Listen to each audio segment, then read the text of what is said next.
అందరికీ నమస్కారం.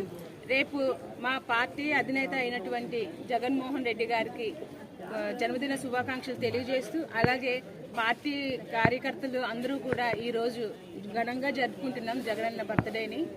మరి అభివృద్ధి అంటేనే జగన్మోహన్ రెడ్డి గారు, ఆయన రావాలి, మళ్ళీ ఆంధ్ర రాష్ట్రం కూడా మళ్ళీ అభివృద్ధి పదంలో నడవాలి అంటే ఆయన ఉంటేనే అది జరుగుతుంది.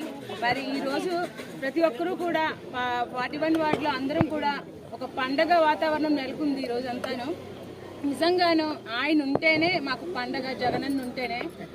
మెయిన్గాను జగన్ గారు ఉన్నప్పుడు ఆడవాళ్ళందరూ కూడా చాలా